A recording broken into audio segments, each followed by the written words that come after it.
Welcome to Brawn Through Brains. You can use that now as a website.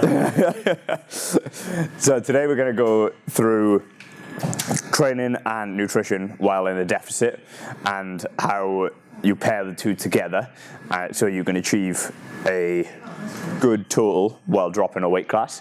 So we're not talking about completely putting a 50 kilo PB on your total. We're talking about maintaining and then possibly increasing once you've made your class. But first time when you're dropping a weight class, you're just trying to hold your numbers as much as you can. So this is all about long-term weight loss, not short-term weight loss. So we're talking through the long-term, and what we got here is literally just like a quick overview. So first is adherence. And adherence is essentially what it says on the tin. You need something that you can stick to over the time, whether that's tracking your macros week on week, whether it's just working through portion sizes, intermittent fasting, whatever it is, that calories in, calories out is super important for the weight loss. So how you get there is entirely up to you. But the importance is it's something you can adhere to. So it can't be something where you do 1 week and then you binge for 2 weeks and then 1 week then binge for 2 weeks, because that's not something that's going to be long term. If you're serious about dropping a weight class and staying there, you need to find a way to make it a lifestyle, not a short-term loss. So once you've found the way to adhere to your whatever your protocol is, you need to make sure you've got a timeline. So that timeline is like the timeline towards your competition, right? Like when you're doing your training, you've always got a timeline, whether it's you're in a volume phase, whether you're going towards a competition and you're peaking. Like you've always got a 4-week block, or you're on a 6-week block, or whatever it might be. Nutrition would be the same thing, right? So you get your timeline and you're working towards whether it's 6 weeks, whether it's 12 weeks, whether it's a year time, whatever it might be, and you've got that week on week on how much you want to lose over that time. That's not something where it's like 0.4 every single week. You might not want to lose that every single week, but you have a general consistency, and then in your timeline you pick out key points. Those key points might be like it's your birthday, it might be Christmas, it might be you're going on holidays, it might be a certain block of your training that's like 2 weeks that's super heavy. Those points might be where you're trying not to lose as much because you need to aid your recovery, or you, for a mental health perspective, like on your birthday you want to have some cake. Stuff like that is pretty important to longevity. So put those parts in there so you know that when it comes along you've planned for it, rather than it being out the blue and you're trying to fight fire. So that's really important with your timeline, to marrying your timeline up with social events, but also marrying your timeline up with your training cycle as well, and that's super important to do, as well as just creating consistency. So that creating consistency is around like your training and adhering, but also around monitoring your progress. So your progress in your training, for example, might be you did an AMRAP on week 4 and you got 6. You did an AMRAP on week 8 and you got 8. Right? You're stronger. That's really consistency, because your AMRAP is at the same percentage at week 4 as it is at week 8, so you know you're stronger, right? Your weight loss is determined by the scales, I suppose, right? Or your leanness and your body fat.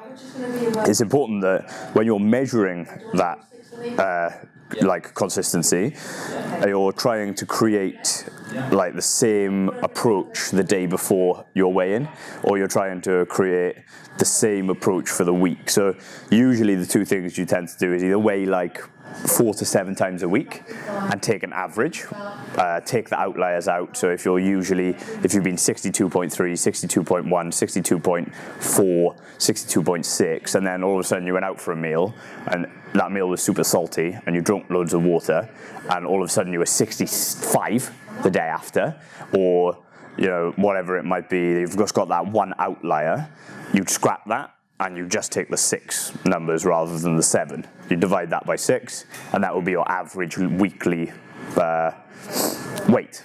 All right. So that's option number one. And you take that average week on week 1, you take that average weight on week 2. Have you progressed? Have you seen a drop in the scales? If yes, and it's not too much or it's not too little, then, and you're on track with your timeline, then carry on doing what you're doing. If it ain't broke, don't fix it, right? If it's too little, or if it's even too much, you change your protocol depending on how far away you are from your timeline, right? So that would be when you're doing a weekly weigh-in, so a daily weigh-in rather, sorry. And when you're doing a weekly weigh-in, it's literally like maybe once to twice a week, so say maybe a Tuesday and a Friday or whatever, and you're trying to create consistency around those weigh-ins. So that's good for people who maybe don't travel very often, they have a very regimented job, their lifestyle's very regimented. So say on a Saturday, you weigh in Saturday morning. Every Friday night, you know, you don't go out, you chill on a Friday night, you finish work at 5 o'clock, you just have similar foods most Friday night, you don't have a takeaway. So you could take that as a weekly weigh-in, because you know consistency of the night before is very similar week on week. So that's good for people who have a regimented lifestyle. If your lifestyle is pretty hectic, you travel a lot with work, or you can't quite find time to eat the same things on a Friday night or a Thursday night, wherever it might be, stick to the weekly, but don't alternate between the two, because if you're alternating between the two, the weekly and the daily, you've then got an issue of like discrepancy, right? So that's important with your consistency, is not in your approach, but also how you monitor your approach. It's really important that that stays consistent. So once you've got those are just like your nutrition-based things, that you've got adherence, timeline, and consistency for your nutritional approach. And then it's pairing it up with your training. So to do that, you're going to look at your training volume to start, right? When you're losing body fat and losing weight, generally you're in a deficit, right? So you're burning more calories than you're consuming. What that's going to come with that is possible muscle loss, fat loss, energy level drop, fatigue, and the potential for the fatigue to accumulate much faster, because you're not giving your body as much as it needs, right? So if you're not giving your body as much as it needs, then surely you should want to monitor your training and adapt your training for that reason. So I'm just going to find a pen and take, for example, like you've got your 1 rep max is 100, right? And 1 week you're going in and you're doing 6 times 3s at 80%, right? So 80% happens to be 80. So if we got my calculator out and went 6 threes is 18, right? Times that by 80. So the total volume on that session is 1,440 kilos, right? So 6 threes at 80%, anyone who's a powerlifter, that would be like a relatively hard session, right? Like you get quite taxed by number 4, number 5, number 6, and you would struggle with all of those sets through that volume when you're in a deficit, because it's like trying to run a 10k but trying to hold it at a faster pace. You're going to burn out towards set 4, 5, and 6. When you start burning out like that, you're either going to tumble during the session, or you're not going to recover quick enough for the next session. So what you might want to try and do is use a top set. So what I do with quite a lot of lifters would be like, if you're in a deficit, you say 1 times 3 at 90%. So you could go in hard on that 1 times 3. You've got one set when you're max effort and really go in for it. And then after that, you might do 6 threes at probably about 60%. Let's see if that works out.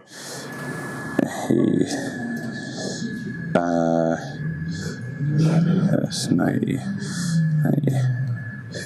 Yeah, you probably have to do it at about 65%, working off that, for it to be the total volume to be the same. So because you've worked at 90% for a single, you can then do 6 threes at a much lower percentage. And if you're when it maxes 100 or 200 or whatever it may be, I'm putting these numbers in really simple numbers because I'm simple. But if this is one variation, this is the second variation, like you would, total volume wise, this would probably fatigue you a little bit less because you can get the work done at a lower percentage. You're still working. I tend to put a higher percentage in for a lot of people because mentally it's quite nice for them to go, right, I'm going to try and get up there, and you can go in for that big set and be mentally switched on and get very into that same mindset as you do when you're in competition, and then you drop back down and then you get the work done. That's the important part really about your training, is like your training volume. When you're in a deficit, you're trying to get the work done, and sometimes it might not be pretty, it might not be something you want to do, but you're much better off if your fatigue levels are super low. You're going to be much better off doing 5 or 6 threes at 65% than you are trying to hammer 6 threes at 80%. Your total volume throughout the session is going to be the same. So when you're training in a deficit, getting the work done and managing your fatigue is super important, and that comes hand in hand with how much of a deficit you're in. So if you're in a more deficit, this percentage is going to be lower. If you're in a less of a deficit, you might be able to up these percentages up a little bit. Really depends on how much of a harsh cut you're doing. And then another part that a lot of people ask about is cardio. Like, nobody likes cardio if you're a powerlifter, right? Cardio, no. Cardio, no. But the way I look at cardio for, like, it can be a useful tool, but the best way to do it is find ways it's not going to kill you as well. We're trying to manage fatigue again. Like, if you manage your fatigue through your squats, but then you're smashing yourself on a hit run twice a week, that's not managing any fatigue at all. That's actually pushing you into further fatigue.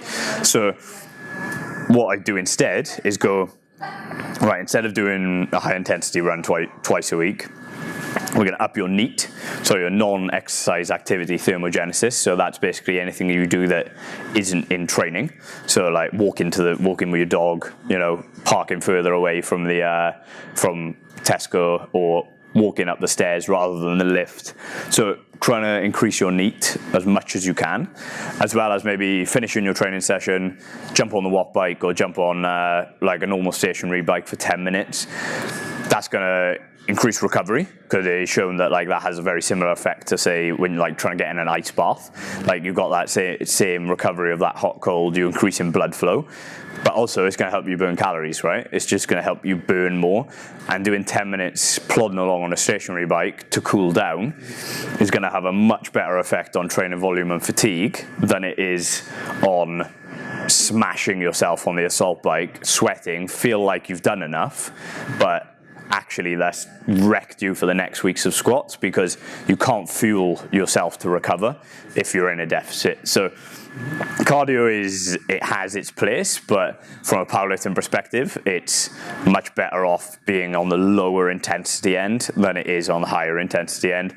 I think that's one trick powerlifters fall into, because we like to go hard all the time at everything, and it's important not to kill yourself on that side. And then if you are killing yourself on that side, don't moan when your squats are feeling terrible. That's your own fault. So that sort of sums it all up. But sort of the main thing when you're in a deficit that I've both had with clients and also myself when I dropped to 74, it's training comes first. So you fuel your training sessions, you don't fuel your social life. When I was dropping to 74s and I was in the lowest calories I was, my calorie intake would have been 2,400 a day on one day, but I would have probably 1,800 before 11 a.m. because I was training at midday. So I was pushing my calorie intake early, having a protein shake after training, and then in the evening, I'm like a chicken and salad. Tough. I'm hungry, but that's tough. If I'm hungry in the evenings, but my training session has gone well, that's life. You've chosen to be on this deficit. That is your choice. So you just got to get on with it. Same with the social life. Like, depending on how serious you are about powerlifting and getting into it, like you can, manage a lot about a social life. Try and eat a little bit less on if you're going out and it's a non-training day in the day, and go out in the evening. Like, you can get and manipulate that. But if you're going out on a Friday night and you squat on a Friday at 11:30 in the morning, you might have to say, right, I can't drink tonight, I can't go out tonight because I got to fuel my session first. Your session is the priority, not the session on the night out in the town. Not the sesh. Your session, not the sesh. So that is like probably the crux of it all, and I think that's where majority of people fall down, is they commit to dropping a weight class, but then fundamentally in their lifestyle gets in the way. But that is your own fault. Like, if you committed to dropping a weight class, you've committed to dropping a weight class. Like, that's up to you. Powerlifting is an amateur sport. If you've committed to that and you don't want to commit to it, or you still try and party and burn the candle from both ends, and your training suffers, you might want to talk about thinking, do I actually want to do this? Do I actually want to drop? Is it worthwhile? Just to gain like a couple of extra Wilks points or something. It's entirely up to you. Like, what I would say is, if you're a powerlifter and you've only been lifting for like 2 years, don't really bother about dropping anything more than 5%. Like, if you're needing to drop more than 10%, like, you're probably thinking, just be happy gaining some strength at the moment. If you get stronger, you sit at that body weight at like 68 kilos, and you're a lady, and you compete in the 63s and you're killing yourself to make 63, maybe don't kill yourself for a couple of years or for a couple of months. Just sit in as a light 72, and then eventually you might get strong enough that you're fueling your training, you're strong enough, your Wilks in like 450, 460 at 67 kilos. Now you might want to think, I want to drop down. But if you're trying to kill yourself while being a deficit and still try and make gains very early on, it's tricky. So that's pretty much it on there. Nice short little sharp burst. Any questions, get in touch, but peace out.